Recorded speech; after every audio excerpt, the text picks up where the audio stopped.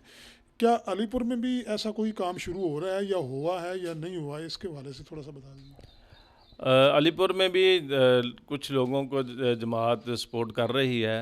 ابھی عید کے موقع کے اوپر بہت زیادہ لوگوں کو ہم نے سپورٹ کیا ہے. اس طرح گاہے بگاہے اور بھی جو لوگ آتے ہیں, لیکن باقاعدہ طور پر جو وزیر آباد کے اندر ہوا ہے اس طرح کی ابھی ہم یہاں پہ قرض حسنہ کی چین نہیں بنا سکے. تو ان فیوچر ہم کوشش کر رہے ہیں کہ جو بے سہارا لوگ ہیں, جو غریب ہیں, جو یتیم ہیں, ان کو سپورٹ کیا جائے تاکہ وہ بھی اس دنیا کے اندر رہ کر اپنے زندگی کو اچھے انداز کے ساتھ گزار سکیں. اچھا جی, آپ کے خیال میں لوکل الیکشن پہلے ہوں گے یا جنرل الیکشن؟ اگر تو گورنمنٹ بن جاتی ہے تو پھر تو مجھے امید ہے کہ یہ جو لوکل باڈی کے الیکشن ہیں یہ ہوں گے, اور اگر گورنمنٹ ہی نہیں بنتی تو پھر الیکشن کس نے کروانے ہیں. اچھا, ایک بہت اہم سوال میں آپ سے کرنے جا رہا ہوں. جماعت اسلامی سابق حکومت کے مخالف رہی ہے, کافی کمپین بھی کی ہے, لیکن جب نو کانفیڈنس ووٹ آیا تو اس میں بالکل کوئی کسی قسم کا بھی جو مداخلت ہے یا انہوں نے کوئی بھی کسی قسم کا جو ہے حکومت کے خلاف نہیں اٹھایا نعرہ. تو اس حوالے سے آپ کیا کہیں گے؟ دیکھیے, جب 2018 کا الیکشن ہوا تو اس کے فوراً بعد پی ڈی ایم بنی, تو ہماری جو جماعت اسلامی کی مرکزی شورا تھی اس نے اس کے اوپر کافی غور و خوض کیا کہ ہمیں پی ڈی ایم کے ساتھ چلنا چاہیے یا نہیں چلنا چاہیے, اور پھر یہ بھی اس کے اوپر بھی غور کیا کہ جو پی ڈی ایم ہے اس کا مقصد کیا ہے بننے کا. ان ساری چیزوں کو مد نظر رکھتے ہوئے ہمیں تو یہی نظر آیا کہ کوئی ابو بچانے کے چکر میں ہے, اور کوئی اپنی کھوئی ہوئی ایم پی شپ بچانے کے چکر میں ہے, اور کوئی اپنی منسٹری بچانے کے چکر میں ہے. لہٰذا جماعت اسلامی کی مرکزی شورا نے یہ فیصلہ کیا کہ ہم اپوزیشن ضرور ہیں, اپوزیشن کا کردار بھی سب سے زیادہ جماعت اسلامی میں کیا ہے, ہر ایشو کے اوپر, مہنگائی کے ہر ایشو کے اوپر, اور گورنمنٹ نے جو بھی پاکستان کے حوالے سے یا اس قوم کے حوالے سے اگر کوئی غلط پالیسی بنانے کی کوشش کی تو جماعت اسلامی نے سینٹ کے اندر بھی اور قومی اسمبلی کے اندر بھی اس کے اوپر بند باندھے. لیکن اللہ کا شکر ہے کہ جماعت اسلامی وہاں پہ کھڑی ہوتی ہے جہاں پہ حق ہوتا ہے, یہاں ان مقاصد کو حاصل کرنے کی کوشش کرتی ہے جس کا کوئی فائدہ ہوتا ہے. ایسے نہیں ہے کہ کوئی بھی ہمیں کہے اس میں ہماری جماعت کو ووٹ ڈال دو اور دوسرا کہ ہماری جماعت کو ووٹ ڈال دو, ایسا نہیں ہوتا. جماعت اسلامی کی جو مرکزی شورا نے فیصلہ کیا تھا, جماعت کے کینڈیڈیٹ نے بھی اسی کے اوپر عمل کیا ہے. اچھا جی, آخر میں ویسے تو سوالات تو کافی ہیں لیکن ٹائم کی بہت شارٹیج ہے. آپ مجھے عوام کے جو حوالے سے کوئی پیغام دینا چاہیں گے عوام کو تو اس حوالے سے ذرا.